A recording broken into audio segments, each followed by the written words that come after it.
Hey, to find and manage display settings on the Realme Note 50, first of all, you have to open the main settings. Now you have to scroll down and go into the display.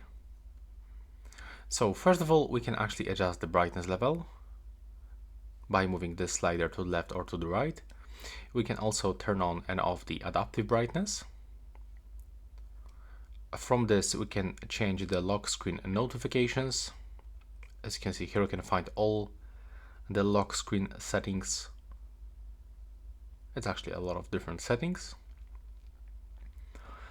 From here, we can actually change the screen timeout. We can turn on and off the dark theme.